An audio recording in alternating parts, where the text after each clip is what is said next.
भारत ने फिर से ये साबित कर दिया है कोई कितनी मर्जी ही कोशिश कर ले इस देश को रोकने की, लेकिन किसी भी देश की बस की बात नहीं है भारत को रोकना। बेसिकली अमेरिकन चाहते हैं कि इंडिया को टेक्नोलॉजिकली अपडेट करें ताकि ये चाइना को डिसएडवांटेजेस पोजीशन में रखे विद अस। इंडिया का इंटरेस्ट किन चीज़ों में है? देखें, कोई पाकिस्तान तो नहीं है ना कि जी ठीक है तालिबान के साथ ही गुजारा कर लेंगे, इनको थोड़े से पैसे पूसे दे लो या इनका वो कर लो। जैसे हमारे यहाँ पे हम लोग तो पता है सस्ते बिक जाते हैं, इंडियन से बिकते हम तो बिक जाते हैं सस्ती कौड़ियों के दामों में हम बिक जाते हैं। पाकिस्तानी होते हुए ये कहा कि कोई दुनिया में भारत को नहीं रोक सकता।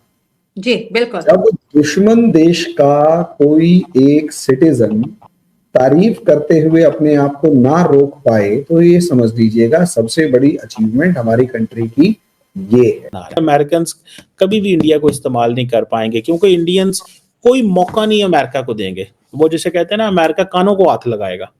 तो हमें क्या मिला? मदरसे। और इंडिया को क्या मिला? बायोटेक्नोलॉजी, सेमीकंडक्टर, ये मिला। उस चीज में देखिए कि हमारी जो डिप्लोमेटिक जो डोमिनेंस है ऑल ओवर द वर्ल्ड वो कितना बड़ा है, लोगों के ऊपर कितना इंप्रेशन क्रिएट हुआ है कि इंडिया के सामने तुम कुछ बोलोगे या इंडिया से पंगे लोगे तो हो सकता है इंडिया जो रिटेलिएटरी एक्शन करे वो कितना खतरनाक होगा और वो तुम्हें कितना पेनफुल होगा। ये चाइना के दिल से पूछिए भाई। ये चीजें हैं मिली। इसके ऊपर इंडिया और अमेरिका के ताल्लुकात जो हैं वो आप समझ लें कि चल रहे हैं कि हम तो बहुत सस्ते बिक गए भैया। दोस्तों ये भारत है, ये झुकता नहीं है दोस्तों, जैसे मोदी जी नहीं झुकते और भारत कभी झुकेगा भी नहीं। चीन की हालत खराब कर दी है, जब बड़ी डिंगे मारता था क्योंकि दुनिया को डरा के रखा हुआ था। सिर्फ भारत ने झुकाया और जब भारत ने झुकाया तो पूरी दुनिया भारत के आगे झुक गई। अब ट्रम्प धमकियां दे रहा है, मैं वो करूँगा ये करूँगा, वो भी अब झुक जाएगा। दोस्तों हिम्मत चाहिए, छाती 56 इंच की चाहिए जैसे मोदी जी की है। मजाल है कोई ट्रम्प कुछ कर जाए, आप लिख लीजिएगा ट्रम्प कुछ नहीं करेगा भारत के खिलाफ। देख लीजिएगा, मैं आपको लिख कर देता हूँ, भारत ही जीतेगा। ये बात दुनिया जानती है। आप खुद देख लीजिए, चीमा जैसा बंदा कह रहा है, चीमा खुद कह रहा है कि ट्रम्प कुछ नहीं कर पाएगा। बताइए इससे बड़ी बात कोई हो सकती है? क्योंकि उनको मालूम है मोदी जी झुकते नहीं हैं, झुकाते हैं। यही हमारी जीत है दोस्तों, यही सनातनियों की ताकत है। कमेंट्स कीजिएगा, वीडियो को लाइक और चैनल को सब्सक्राइब जरूर कीजिएगा। Thank you very much. US vice president JD Vance और उनकी wife second lady Usha vents के इंडिया आने के बारे में। ये उनका दूसरा बैरूनी सफर है जिसमें उषा वैंस अपने मुल्क यानी इंडिया का पहला दौरा रस्मी टूर के तौर पर करेंगी। इस विजिट की अहमियत न सिर्फ डिप्लोमेटिक राब्ते और सिक्योरिटी इश्यूज को मजबूत करने में है, बल्कि ट्रेड टैरिफ्स और स्ट्रेटेजिक पार्टनरशिप्स के हवाले से भी एक नया मोड़ हो सकता है। पाकिस्तान और यूएस के दरमियान हाली सियासी तनाज़ात को देखते हुए आपके मुताबिक US vice president JD Vance का दौरा क्या सिर्फ एक सकाफती इवेंट है या फिर इसके पीछे कोई सियासी स्ट्रैटेजी और इन्फ्लुएंस का किरदार भी शामिल है? देखिए, पहली बात तो यह है कि उषा वैंस का जारी बात है भारत से ताल्लुक है, लेकिन आपको पता है कि she is Indian American heritage और उनकी जो फैमिली है बेसिकली वो आंध्र प्रदेश से है, लेकिन वो पैदा उधर ही हुई और उनके बड़े वो जैसे कहते हैं ना, she grew up basically in the United states और वहीं पे वो रही। ये लॉ स्कूल गई जहाँ वो जेडी वैंस साहब से मिली और बड़ी टॉप लॉ फर्म्स में उन्होंने काम किया हुआ है। सो वो उनका जारी बात है एक इंडिया का कनेक्शन ज़रूर मौजूद है और बहुत सारे इंडियंस ये समझते हैं कि वो बेसिकली अपने घर ही आ रही हैं। So this is one thing to understand. But looking ये जो जेडी वैंस का इंडिया का ट्रिप है, देखें ये एक इम्पॉर्टेंट चीज़ है। अमेरिका के जो स्ट्रेटेजिक कैलकुलस के अंदर जो जो वैल्यू भारत की है वो मेरा ख्याल है कि किसी और की नहीं है। और जिसे वो कहते हैं ना, फ्रांस और जर्मनी आई थिंक वो लास्ट महीने गए थे, वहाँ पे भी जो गए तो एक तूफान जो है वो बर्पा हो गया था। और ये समझ लें कि ये एक इंडियंस जो हैं वो बड़ी समझते हैं कि हमारा एक बहुत बड़ा इम्पॉर्टेंट रिलेशनशिप है अमेरिका के साथ कि अब उनको यहाँ पे आना पड़ा है। आपको पता है कि जेडी वैंस तो आ ही रहे हैं इस महीने के आखिर में और ये वो अपनी वाइफ के साथ।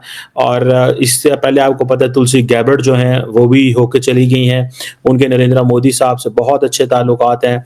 और सुनने में ये भी आ रहा है कि national security adviser Mike Waltz जो हैं उनका भी दौरा है। लेकिन ये जो चीज़ है जेडी वैंस का इंडिया आना, ये एक इम्पॉर्टेंट डेवलपमेंट है। इसको बहुत हाईएस्ट वैल्यू दी जा रही है। इंडिया को बाइडेन एडमिनिस्ट्रेशन में कॉम्प्रिहेंसिव ग्लोबल स्ट्रेटेजिक पार्टनरशिप का ओहदा दे दिया गया था, ठीक है जी, कि ये हमारे कॉम्प्रिहेंसिव ग्लोबल, ठीक है जी। वो जो मुझे याद है 21 सितंबर 2024 को जो एक व्हाइट हाउस की प्रेस रिलीज जो जारी हुई, उसमें कहा गया था कि अमेरिका और जो इंडिया है वो उनके ताल्लुकात और उनके रिलेशंस और इनके इंटरेस्ट जो हैं वो ग्लोबल हैं, अब वो बायलैटरल से निकल चुके हैं। सो यहाँ से आप अंदाज़ा लगा लें कि ये ग्लोबल है। असल में इंडिया और अमेरिका की जो पार्टनरशिप है, जो इंडियंस चाहते हैं, that shall be on technology partnership.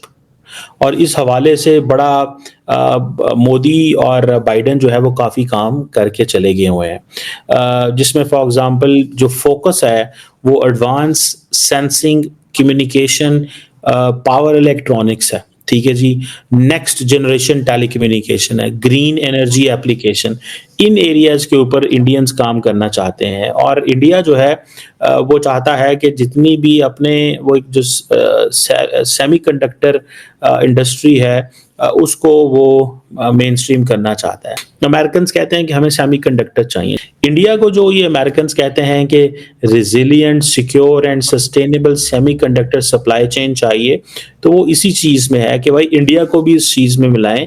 जहाँ जहाँ इंडिया को ये सेमीकंडक्टर जो है वो इसकी मैन्युफैक्चरिंग में सपोर्ट चाहिए, हम इनको दें, ये हमें दें, और हम मिलके बेसिकली चाइना को डिसएडवांटेजेस पोजीशन में रखें। बेसिकली अमेरिकन चाहते हैं कि इंडिया को टेक्नोलॉजिकली अपडेट करें ताकि ये चाइना को डिसएडवांटेजेस पोजीशन में रखे with us. That is the only reason they can win the trust of India. That is the only reason they can believe कि हम चाइना के इंडिया के साथ मिलके काम कर सकते हैं, और कोई रीजन नहीं है। इंडिया का इंटरेस्ट किन चीज़ों में है? देखें, कोई पाकिस्तान तो नहीं है ना कि जी ठीक है तालिबान के साथ ही गुजारा कर लेंगे, इनको थोड़े से पैसे पूसे दे लो या इनका वो कर लो। जैसे हमारे यहाँ पे हम लोग तो पता है सस्ते बिक जाते हैं, इंडियन से बिकते, हम तो बिक जाते हैं सस्ती कौड़ियों के दामों में, हम बिक जाते हैं। इंडियंस बड़े महंगे हैं। इंडिया का क्या कहता है? इंडिया अपना फ्यूचर बना रहा है। अमेरिकन कभी भी इंडिया को इस्तेमाल नहीं कर पाएंगे क्योंकि इंडियंस कोई मौका नहीं अमेरिका को देंगे। वो जैसे कहते हैं ना, अमेरिका कानों को हाथ लगाएगा। तो हमें क्या मिला? मदरसे। और इंडिया को क्या मिला? बायोटेक्नोलॉजी, सेमीकंडक्टर, ये मिला उनको जनाब। इस फ्यूचर उनका साइंस एंड टेक्नोलॉजी में, आर्टिफिशियल इंटेलिजेंस में वो आ गए, क्वांटम एंड क्रिटिकल टेक्नोलॉजी में वो आ गए भाई ये चीजें हैं मिली। इसके ऊपर इंडिया और अमेरिका के ताल्लुकात जो हैं वो आप समझ लें कि चल रहे हैं कि हम तो बहुत सस्ते बिक गए भैया।